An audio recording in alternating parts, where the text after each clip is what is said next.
Kevin, so we have you back with some receipts, products that you've helped import and export from the continent of Africa. And which one of these products would you say that you brought that surprised you with how profitable it was? Well, I mean, they all are profitable in their own right. Um, I won't say I was surprised, but obviously, for instance, coffee, which is one of Kenya's top exports, is a very profitable product. And we know this as consumers of coffee and tea because uh, coffee has made empires in the United States still to this day. Just mention one, Starbucks, which everyone knows, Dunkin' Donuts, which everyone knows. Those empires were built off of coffee. So coffee is and always will be a profitable product. And we've helped small and medium sized manufacturers and roasters and farmers export from Kenya to the United States to individuals and organizations that are interested in getting in the coffee business. And this just is just one example. So coffee would be one of the things that I would consider surprisingly profitable. Can you show us all the products that you have? So you have the coffee here, Yes, you have sunglasses. Where are the sunglasses from? the sunglasses are from Mauritius. Mauritius, I'm sorry. Mauritius, these sunglasses are manufactured in Mauritius. We are actually in the process of working with the university to license these glasses to be made with university colors and university branding for to offer to their students, alumni, and in the workshop. So these are manufactured in Mauritius. Uh, just another example of quality manufacturing that occurs here on the continent of Africa. Most people associate even these items, unfortunately, only with manufacturing in non-African countries. Of course, China comes to mind when everybody thinks about manufacturing, but manufacturing was and always will be done all over the world. And African countries such as Kenya, South Africa, Mauritius, Ghana are no different than any other countries when it comes to manufacturing. And before we look at the rest of the products, can you walk me through the journey of getting this shoe? Where did it come from? Who is it for? Like what, as in what company made the entire process? The shoes are manufactured in South Africa. South Africa has a huge manufacturing base, including footwear. Footwear is something that's been manufactured there, and these are products that were brought to our attention at the last webinar. And this company is located in South Africa, and the brand, excuse me, um, Six Kings. I just wanted to make sure I got it right. Six Kings is a South African manufacturing brand, and these shoes are on par with any shoes manufactured. This is all genuine leather, all full grain leather, with the craftsmanship associated with high quality. Nails, Hmm. rubber sole, all these things are designed for quality and a product that's going to last and a product that's stylish and fashionable. This is just one of their many shoe products that they have for sale. But like I said, shoe manufacturing is done across the continent. There's shoe manufacturing here in Kenya, a company called Enda. There's other shoe manufacturers that I've engaged in South Africa, a company called Jim Green that's already actively selling products in the United States. So these products here represent um, the opportunity, and that's all we're looking for. So for somebody that's watching, I remember earlier you said that you want a product that you're more engaged with, Yes. and not just for the money, not just because it's going to be a profit, which I completely understand that. But what would what inspired you to choose these specific products over something that's more common that people want to like? For example, most people would probably just think of coffee or flowers when it comes to Kenya. What made you think outside of the box to get these products? Well, what specifically made me think outside the box is that I was made aware of the quality manufacturing that takes place here in Kenya, specifically in textiles. When I first came to Kenya, I learned that some of the biggest names in the textile and fashion industry have manufacturing done here, and Levi's is one of them. Mm. So I already knew that there were quality textile manufacturers in Kenya. So when I'm here and I'm out and about, just to give you an example, these woven baskets, these baskets are manufactured here in Kenya and they're woven from fabric. And what made them appealing to me is that they're flexible. So these are items that can survive a shipping journey where we can get to maximize the most out of a shipping container. We can fold these, we can Mm, pack them versus them being made of metal or some other material that doesn't bend, that wouldn't be efficient from a shipping standpoint. These now are viable in the United States market. And of course, decoration is something that's universal. That's what made me, when I saw these at a fair, went over to the company and said, "Are you interested in exporting?" And as with most companies, their immediate answer was yes. What do we need to do that? So we started that journey just recently with this company called LCR, which makes these woven baskets, um, with coasters. mm. They have a wide array of products that are perfect for home decor and home decoration of all levels, from rural to urban. Just a personal question. So thinking about this now, is there a white labeling opportunity with Yes, this? Okay. yes, definitely white labeling. And for those of you that don't know, white labeling is basically meaning, can these products be manufactured with your brand? Hmm. So if Austin and I wanted to do Austin Holleman brand of home products, these can be branded Austin Holleman. They don't have to necessarily be branded with the company that manufactures them. And this is done all the time. For those of you that buy uh, products, well, we all buy products, but when you buy products in the States, like when you buy coffee from your local supermarket, the supermarket doesn't manufacture the coffee. They pay somebody to make it for them. They just send it in a bag and they slap their label on it. Yep. So same would be the case for our coffee producers. They're willing to white label, and they've already done it even prior to us engaging. The same would be with many other products um, that are manufactured here on the continent. They can be manufactured just like other places with your brand as the representation of the product. Yeah, and that just saves a lot of creativity. It's just like, oh, here's a good product made in Africa. It adds some value to it. So, which country in Africa would you say was the easiest to work with?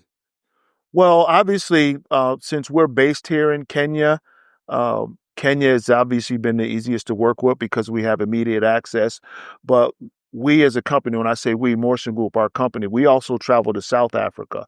And South Africa has also been a country that's easy to deal with, and also has a multitude of products. South Africa has a very strong manufacturing base. And then to find out, say, for instance, this company, Six Kings is a large company that also has manufacturing in Mauritius. And what they manufacture there is apparel. So they manufacture, these are t-shirts, high quality t-shirts manufactured in Mauritius in the Six King brand, as well as jeans, male and female. These are high quality jeans. As a member, I stated before, uh, Levi's has been manufacturing here in Kenya for decades. Uh, South Africa also has a strong apparel manufacturing base, as evidenced by these products, which are high quality. So these are the type of opportunities that business owners, people that want to be business owners, retailers, distributors can get involved with importing African products to the United States. And then, of course, the reverse is the same for manufacturers and producers in the United States that want to export to African countries. Okay, is there a specific dollar amount that most people would need to start importing and exporting, or is it just situational? No, it's very situational. Obviously, in importing and exporting, shipping is your main component, and economies of scale are your main component. For instance, the bigger you go, the better. But obviously, that's based on budget, expertise, your years in the business. If you're just starting off, or if you're well established, and also the product viability in the market. So the beauty of working with small and medium sized companies, which is our specialty, is that they usually don't have a minimum order quantity or minimum dollar amount, and they're flexible. Someone may say, "Hey, I only have $1,000 to import coffee." Well, we can work with $1,000. Or someone may say, "Hey, I want to import a full 40-foot container, which is about 15,000." Um, if I remember my numbers correctly, big difference between 1,000 and 15,000, and that's the case across all product lines. For instance, we have a leather goods supplier. This is one of their leather goods products that's manufactured here in Kenya. They have no minimum order, as do none of the products here represented on this table.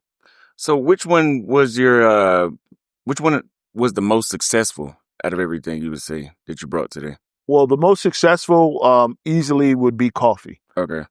Coffee is the number two consumed beverage in the world. We know the coffee culture in the United States is one of the best in the world. Everybody drinks coffee in some form or fashion. And Kenya, having some of the best quality coffee produced in the world, made it easy to export. We don't have to introduce someone to Kenyan coffee for the most part because they already know it exists. Now, other products, apparel made in Mauritius or shoes made in South Africa, that's going to be somewhat of a foreign concept to someone in America, but coffee made in Africa or in Kenya is not. Okay. And what are a few things you would say you learned from your first shipment when you started doing this that people should avoid? Well, one of the things you need, especially now, but always, you need to be aware of the shipping costs, the clearing costs, and any tax, duties, and tariffs that may be incurred in shipping ahead of time. Do not wait. And we recently had an experience where we had a customer sending us samples from the United States to Kenya, and we were hit with a big tariff bill, a big tax bill, which we were totally unaware of prior to shipping the products. So even the experts and even the well-seasoned individuals can make mistakes because our previous shipments weren't subject to any taxes or tariffs. So, as we all know, based on just the whole tariff, tax, and duties that are now in the news cycle because of what's happening in the United States, that's always been important in international import, export, and doing international business. Whether you're shipping watches, as we have here from one of our customer on the table, or you're shipping cell phones and cars from one place to another. There's always some type of tariff, taxes, or duties involved. Okay. And do you ever run into any packaging problems? I know you said you like Yes, products like that where you could fold them. Go ahead. yes, yeah, and another good point that you brought up, Austin. One of the most important things, for instance, let me give you an example with coffee. In the United States, food products have to have certain type of labeling. And in order for you to export to the United States, as everyone knows, for those in the United States, even in other countries, you look on the label, there's number of calories, how much salt, how much other vitamins and minerals may be in the product or not. All those things need to be listed on your packaging when exporting to the United States, as well as, for instance, when importing here, we have an alcohol brand that is currently importing into Kenya from the United States. So Kenya has certain labeling requirements that alcohol brand has to meet.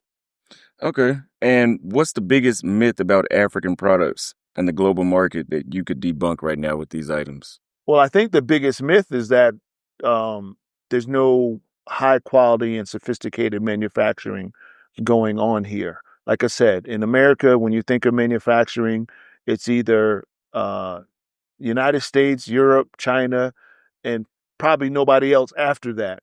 But the reality is, as you can see by all the products we have here on the table, there's high quality manufacturing here on an artisanal scale, which is small and medium size, as well as on a large scale when it comes to factories and things of that nature. For instance, these sunglasses are made in a factory. They're not made by individuals in a workshop. And these sunglasses are just as stylish and sophisticated as any other sunglasses produced anywhere else in the world. So I would just encourage people to understand Africa and African countries are a source of high quality products, manufactured products. And you can see this because of the tariff and trade wars. A lot of companies, small and large, are seeking sources of manufactured goods outside of China because China has been targeted by the United States in this trade war with very high tariffs. So if I need sunglasses now, I may go to Mauritius instead of buying my sunglasses from China. If I need shoes, I may have them manufactured in South Africa versus having them manufactured in China. We all know the whole big uproar about luxury leather goods, how the Chinese said, hey, we make all these bags. Well, guess what? Luxury leather goods are made in many other countries. I can tell you this, and I'm sure Austin can back me up. This bag is one of the highest quality luxury goods I've ever handled in my hand. Um, and this is made right here in Kenya. And Kenya has an extensive leather manufacturing base from large quantities all the way down to small quantities that are just as good as any other leather good manufactured in any other part of the world. Yeah, what was that when we did the first webinar, the store that I interviewed you in? What was the name of that store that's in Denver? Wazawazi. So that's one of them, right? Yep, Wazawazi, also known as Chibet Mutai. That's her store located in Denver, and they manufacture their high quality leather goods, purses, and other leather goods here in Kenya. Okay. Well, I appreciate you bringing the products for everybody to see. And as you guys heard it for yourself, Kevin said that you don't need millions of dollars to start with. You could start with 1,000. So this opportunity Thousands, even hundreds. Even hundreds. Okay. Even So hundreds. there's no excuse to not be able to start then.